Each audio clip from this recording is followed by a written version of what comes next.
Voici des exercices sur la mécanique du solide. Concernant les angles de l'air, le vecteur rotation, la matrice d'inertie, etc., etc. Je commence par un petit rappel. Les angles de l'air. Psi, θ et phi. Psi, θ et phi. Qu'est-ce que c'est que les angles de l'air? Lors d'un mouvement d'un solide S par rapport à un référentiel R, supposé fixe, par exemple, absolu, trois orientations dans l'espace de ce solide sont possibles.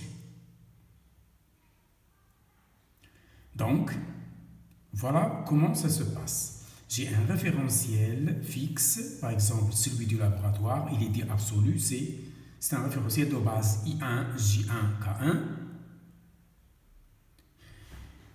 Par rotation autour de l'axe K1 qui est vertical, c'est-à-dire le Z1 ou bien K1, I1 se transforme en U, J1 se transforme en V. Ça, c'est la première possibilité de rotation d'un corps solide dans un repère quelconque R. C'est le cas le plus général. Donc, l'axe de rotation, remarquez une chose, il est fixe, c'est K1. C'est l'axe vertical du repère de laboratoire. Le plan I1J1 se transforme au plan UV par rotation d'un angle psi et donc d'une vitesse angulaire psi point, c'est-à-dire dérivé de psi par rapport au temps. Le premier, il est appelé absolu.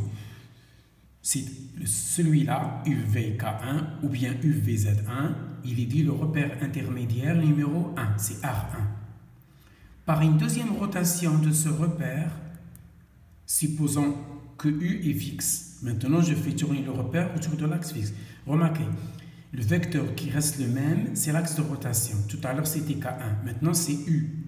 Donc, le V se transforme en W, K1 se transforme en K. Et j'obtiens un référentiel R2, intermédiaire. Donc, le premier absolu, le deuxième l'intermédiaire R1, le second intermédiaire R2. Par une troisième rotation, phi, autour de l'axe Z ou bien K, regardez K, il est le même ici et là. Ça y est? Voilà. K, il est le même. Donc la rotation se fait autour de K, c'est-à-dire Z. Donc le U se transforme en I et le W se transforme en J. Donc voici, en général, les trois angles de l'air lors d'un mouvement d'un corps solide S quelconque dans un repère quelconque. Psi, θ, phi. Donc, pour simplifier la situation, chaque rotation, c'est-à-dire pour chaque angle, il faut apprendre ses repères, c'est général. La première rotation se fait autour de K1. Le K1, il pointe vers nous. Donc le I1 se transforme en U et le J1 se transforme en V par rotation autour de K1 d'un angle psi. Deuxième référentiel, le V se transforme en W, le K1 se transforme à K par une transformation θ autour de U. Ça c'est le repère intermédiaire 2. Et je passe au troisième, le vecteur U se transforme par rotation de phi en I. Le W se transforme par rotation de phi en J, autour de l'axe K.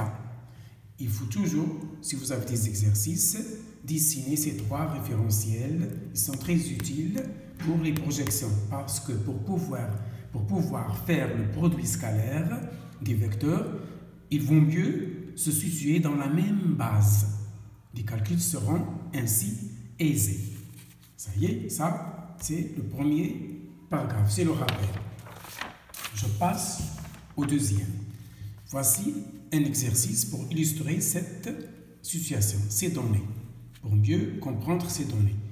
Voilà un disque en mouvement quelconque dans un plan O1, X1, Y1 d'un référentiel plus général O1, X1 ou Y1, O1, Z1. Donc, une roue, un disque, un cerceau qui se meut sur ce plan de ce référentiel. Voilà, Ça, c'est le cas général. Il peut s'incliner, il peut tourner comme ça, il peut tourner dans l'autre sens. On s'en fout, c'est le cas le plus général.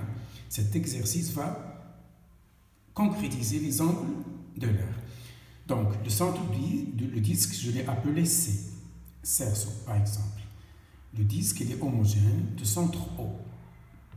Le contact ponctuel avec le plan X1, Y1, il se fait au point I. Le disque, il est représenté par X, Y, Z. Le référentiel X, Y, Z, ça représente le système. Il est lié au système. Donc, chaque fois que vous trouvez X, Y, Z, c'est le système, selon les données que je viens de vous donner tout à l'heure. Ça y est, on veut donner les coordonnées de O, centre d'inertie. O ou bien G. C'est X0, Y0, Z0. Ces coordonnées sont données.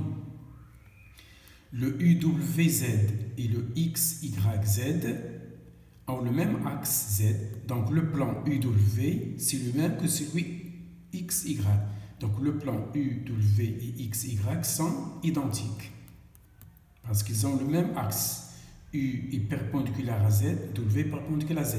X perpendiculaire à Z, Y perpendiculaire à Z. Donc UW, c'est le même plan que X, Y.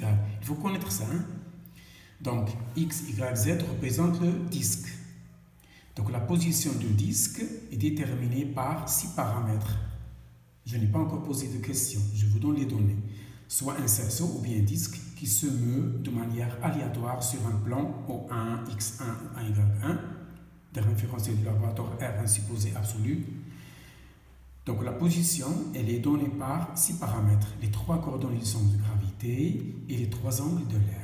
Donc la position d'un système en général est déterminée par la connaissance, la détermination de 6 paramètres, les 3 coordonnées du centre d'inertie et les 3 angles de l'air, psi, θ et phi. Première question, exprimez la liaison de contact ponctuel. Donc chaque fois que vous trouvez de telles questions, exprimez la liaison de contact ponctuel, ça veut dire chercher la cote, chercher Z de G, chercher la hauteur du centre de gravité du système. C'est ça la liaison de contact ponctuel. Ça veut dire exprimer ZG. Ça, c'est la première question. Deuxième question. Ça y est, deuxième question. Déterminer la vitesse du point de contact I appartenant à C par rapport au R1 absolu du laboratoire, supposé fixe. Ensuite, calculer la matrice d'inertie. Le moment d'inertie ou en général, la matrice d'inertie ou le tenseur d'inertie en G. G, ici je l'ai appelé O. O, c'est le centre de gravité du système étudié. Du système C par rapport à RG, le référentiel barycentrique. On vous demande ça. Donc vous avez 3 petites questions. Ça y est. Donc voici les éléments de réponse. Voilà. Pour la cote, j'ai écrit ZG, c'est Z de O. Le centre de gravité, ici je l'ai appelé O. Regardez le schéma. Ce n'est autre que la projection de O1O sur K1. Donc pour chercher le Z, il faut projeter O1O, c'est-à-dire O1G, le centre de gravité. G c'est O, vous notez O ou G, c'est libre. Scalaire K1. Scalaire K1, ça veut dire projeter sur K1. La projection, c'est un produit scalaire. Voilà, j'applique la relation de Charles en faisant intervenir le point de contact, I, c'est très important ça, fois K1. Je fais les calculs, je trouve ça. Pourquoi cette deuxième quantité est nulle? Parce que O1I est orthogonal à K1. Donc O1I est nul, parce que c'est normal à K1. Le IO c'est moins R selon la direction V. Regardez le schéma. Scalaire K1. Donc, Z de G, c'est moins R W suivant K1.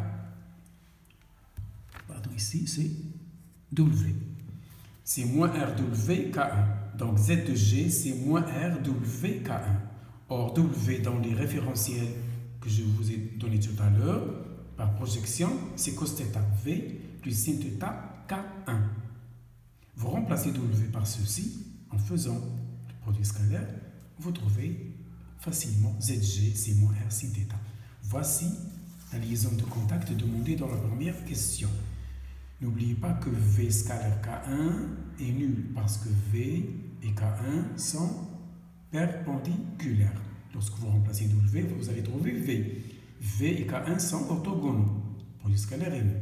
Voilà pour ce qui est la première, pour ce qui est liaison de contact. Première question. Deuxième question.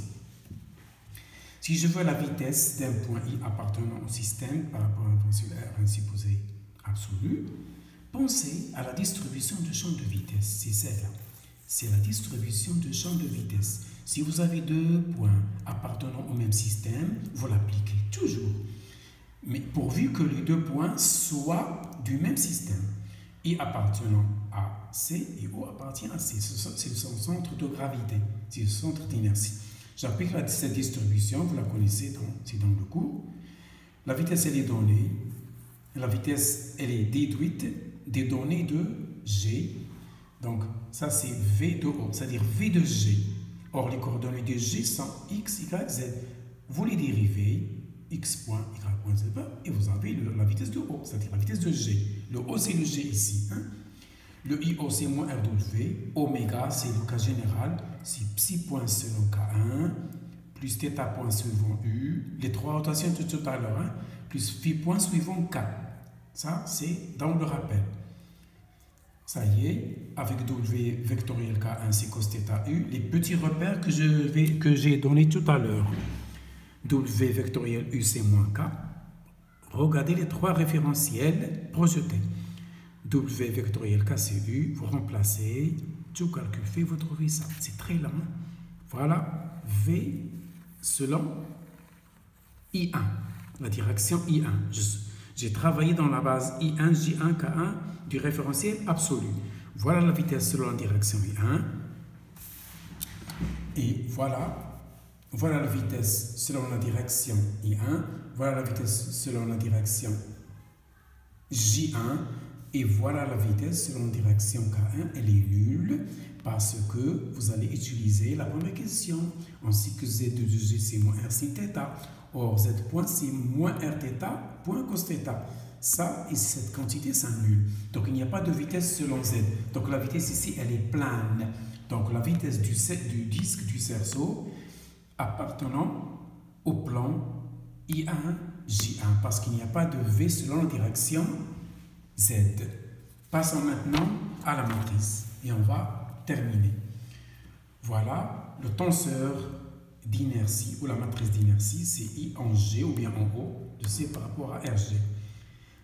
Il faut toujours choisir une base dite principale contenant des axes dits principaux parce que le tenseur d'inertie présente dans cette base des éléments de symétrie et la symétrie, ça facilite le calcul. Donc, dans la base UWZ ou bien XYZ, c'est-à-dire base principale, le tenseur d'inertie est diagonal. Il contient A, B, C. Tout le reste est nul. Voilà pourquoi il faut choisir toujours une base principale, une base qui contient des axes de symétrie du système. Et puisque j'ai UWZ, X, Y, Z, c'est la même base, alors A est égal à B. Normalement A, B, C. Donc voilà le A dans cette base UWZ. Voilà le B, ça c'est le cours. J'intègre sur le cerceau. Car U est équivalent à W, même plan. Voilà pourquoi A égale à B. Donc C, c'est la somme des deux. C, c'est ça. C'est X carré plus Y carré. Ici, c'est U carré plus W carré. C'est la même chose, puisque les deux référentiels sont équivalents. dm égale 2A. Or, dm est égal à 2pi sigma RdR. Pourquoi? Parce que la masse d'un disque, c'est sigma S. S, c'est pi R carré.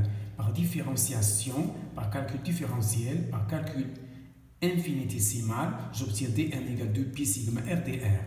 Je remplace dans l'intégrale tout à l'heure et je trouve C égale 2pi sigma. L'intégration se fait de 0 à R. C'est le rayon du cerceau. Donc, tout du calcul fait, je trouve C égale 1 demi mr carré. C'est le moment d'inertie J que vous avez déjà vu au lycée. On vous dit que le moment d'inertie d'un cylindre ou d'un disque, c'est 1 demi mr carré. C'est ça. Voilà comment on le détermine. Et la matrice d'inertie de mon cerceau en G, c'est celle-là. Ça c'est C, ça c'est la moitié de C. Voilà le tenseur d'inertie dans la base principale. Voilà pour aujourd'hui.